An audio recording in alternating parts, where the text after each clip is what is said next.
Well, ladies and gentlemen, we've got an update on the Alberta secession movement with a new poll that's come out.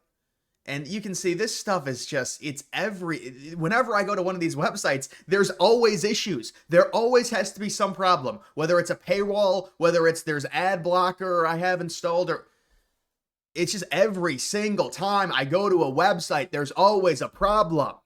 I'm sorry, let's just get to this.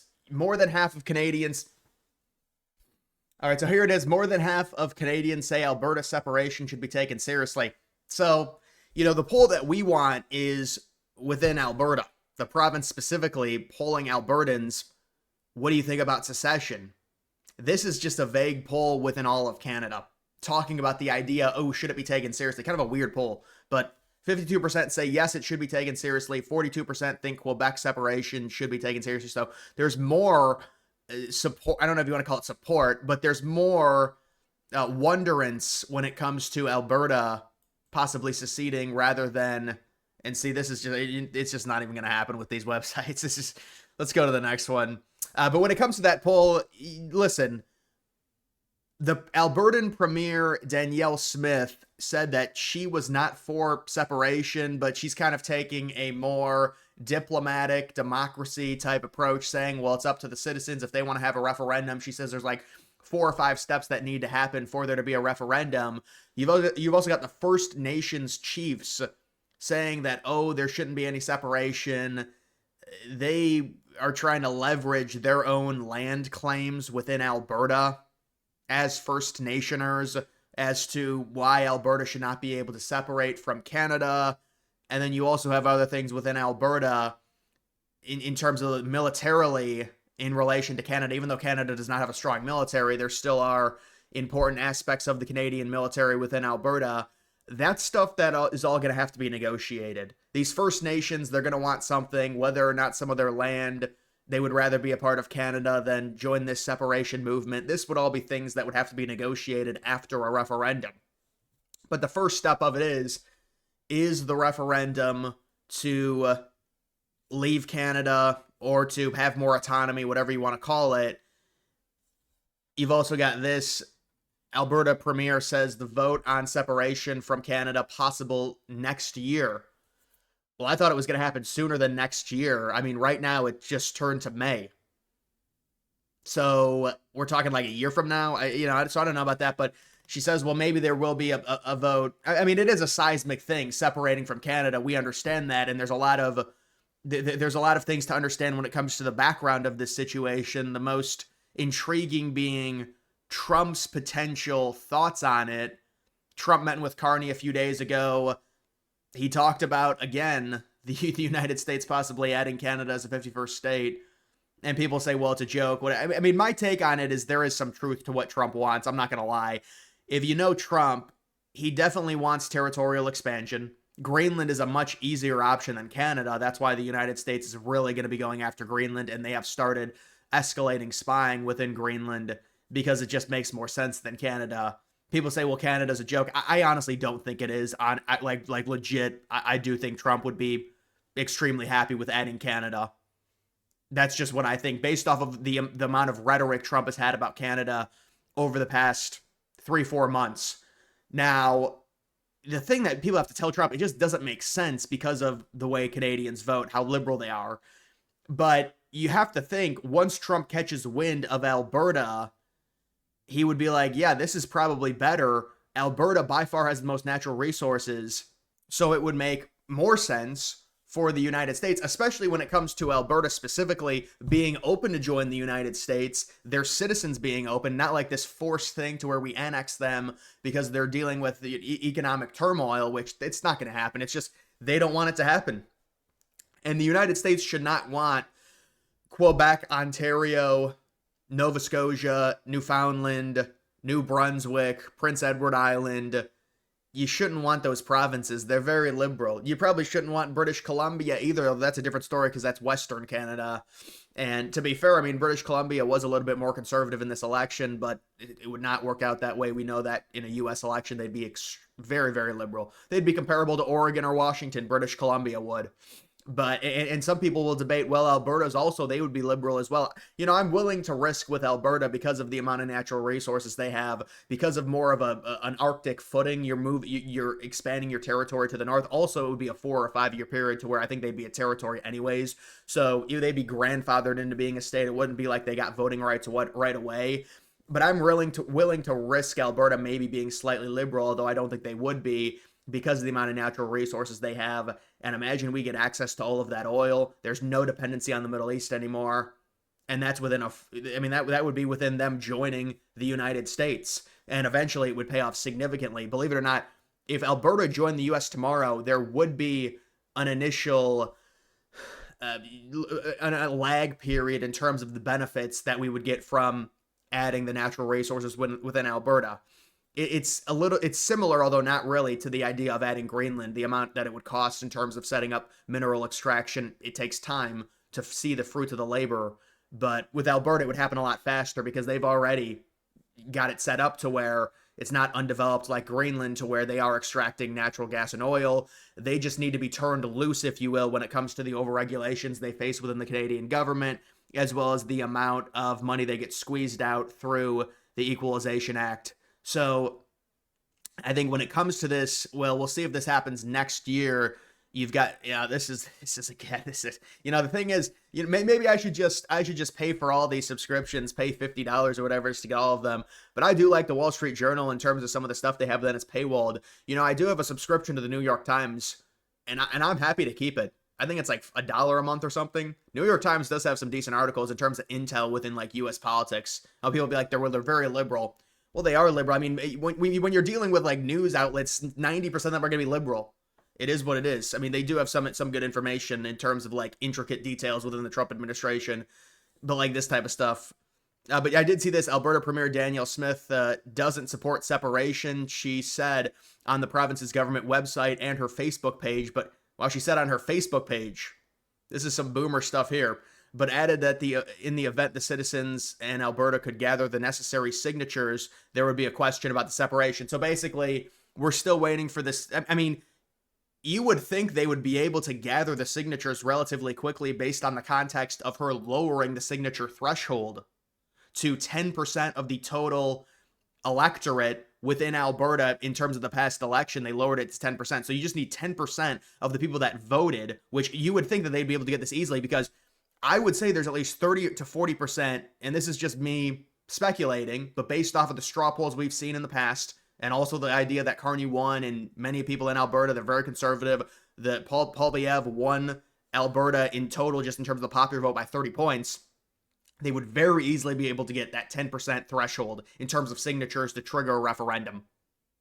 So, I mean, you would think this would happen. Now, whether it comes next year, I mean, if it comes next year, I feel like that would be some momentum that would be lost in terms of this movement. Maybe, maybe not. Maybe it would only grow more depending on how bad of a leader Carney is. Carney might enact some things. He's more of a globalist. He's a banker originally, ran the Bank of England. And you just have to wonder with Carney, the control with China. Now there's a lot of Canadians that believe he is owned by China with the Chinese influence. I was hearing about the Chinese influence into the Canadian election, hoping that Carney would win, the money that they spent on it 3 or 4 weeks ago before the election happened. And it's only grown louder now. So, and that could be another narrative within Alberta. So maybe with how bad of a leader Carney ends up being, that could promote the idea of separation even more for Alberta. But it is complicated because you have things within Alberta that are technically owned by Canada, or it's like government projects to where things would have to be negotiated. You've also got the First Nations. They're going to want something in negotiations. You're going to have to deal with that. They technically do have a claim to certain lands within Alberta. So that's another dynamic that has to be negotiated for them. But to me, this movement has to have the public support. Right now, if they had a referendum today, even with the momentum that they currently have, I don't see it. I don't see 53, 54, 55%. I see like 40%. Now, if Carney is really bad and the overregulations continue and the fears of Chinese influence within Canada get louder, and people of Alberta get even more frustrated and the vote happens next year, then maybe you're talking about 55, 60%, and you're talking about maybe Trump negotiating with the people of Alberta saying, because this is what he's been doing with Canada. He said, We're going to lower your taxes. We're going to give you the Canadian USD exchange and also military protection, although they already think they have protection from the United States, so it's really irrelevant. It's just based off of their geographical position. But either way, guys, that is just the current update. Believe it or not, the Premier Smith apparently does not support the separation, but it's more of a, well, if the people want it, I'll do it. And so maybe I believe there will be likely a referendum at some point, but whether or not they end up getting the support that they need, which is more than a simple majority because of the Clarity Act, it's like 55%, that is to be determined. And maybe it's based on how Carney does. If they're talking about having a referendum 5 or 6, maybe even longer, like 8 months from now, then Carney's at that point would have had leadership position to where the Canadians could have an opinion and Albertans could form an opinion on how well he's doing. And I would imagine it's probably not going to be a very good opinion when it comes to Alberta and their grade of Carney. And so, I mean, you could kind of see the writing on the wall with that, with how liberal Carney is, and the globalist ideology, the modern liberalism within Canada, very similar to the EU, modern Europe. And so there's going to be probably a lot of regulation. We know what Carney said in the past. Maybe it'll change a little bit for Alberta with this threat. I mean, if you are Alberta, worst case scenario when you're talking about separation is at least getting better terms in terms of maybe a changed equalization act, maybe more access to be able to extract your resources, less regulation, things like that. Maybe that's what's negotiated to keep Alberta within Canada, because it is very complicated if they were to secede. Now, how complicated it is could be lessened depending on if Trump really wanted Alberta, because of how powerful the United States is. What is the Canadian government really going to do? If they vote to secede, the people you have a referendum at 60 to 70% or 55%, whatever the threshold is, they vote above it, and Trump says it needs to happen. We recognize it. What is the government really going to do there? Yeah, you negotiate certain things within the province that technically could be argued that are owned by Canada, so that becomes a negotiation. Maybe it's facilitated by the United States. But either way, it's like there's nothing they can do. But Canada knows they can't lose Alberta because of the amount of natural resources, because of the amount of subsidies that they give Quebec directly through the equalization. So it's like they're going to probably do whatever they can to keep them. And Quebec and the people there's a lot more people in Quebec. They're saying, no, this shouldn't happen. You're traitors, everything like that, because of the amount of resources they have. Obviously, they're not going to say that. And Alberta's sitting there with all these resources, all these subsidies they're giving. You're giving subsidies to people that are voting against your interests. That's why it's so frustrating for them. So, because we know, obviously, Quebec has a lot higher population. They're going to vote extremely liberal. And you get another liberal government for the 4th straight time. So Alberta's not happy. And we'll see how well Carney does in terms of his leadership. But if you give him like 7 or 8 months and then they have this vote, you might get more people that want to leave because of how bad Carney is. So that's another thing that could happen. But the thing with Alberta is you'd still have to wait for Trump to comment on this situation. He's doing the same thing with, we want all of Canada. He has the meeting with Carney. Carney says it's not for sale. It's the same charade over and over again, that he was doing with Trudeau and everything like that. There's a deeper picture here, and Trump needs to understand that when it comes to a specific province, not all of Canada. No, we don't want all of Canada. They don't want to be Americans. That's fine. And we don't want to add that many people. It would water down the voter base in the United States, and they'd all be liberal. They wouldn't all be liberal, but you know what I mean. I mean, it would be like 70-30, 75-25. If you're doing a U.S. election within Canada, Republican, Democrat, the Democrats getting like 75% of the vote. Maybe not 75, maybe 70. But the Democrats getting a lot of the votes. And I mean, we understand that Trump, but even for Trump, like, wouldn't it be easier? You look at Greenland, it's such a great opportunity because of the population and how small it is. Wouldn't it be easier if you just had a rhetoric within and said I want the territories. I want Yukon, Northwest Territories, Nunavut. I mean, that would also be because that is the Northwest Passage. And that is also access to the Hudson Bay through Nunavut. So maybe that's a better option for Trump to demand that and then also take Alberta. Well, that's why we were talking about North versus West versus East. East, excuse me. West versus East. It's like dyslexia, but in the form of a compass. Like I don't know the directions. It's west versus east. No, it's like Western Canada, all of it secedes, and then we get all three of the territories, and then we get full land connection from Alaska to the lower 48.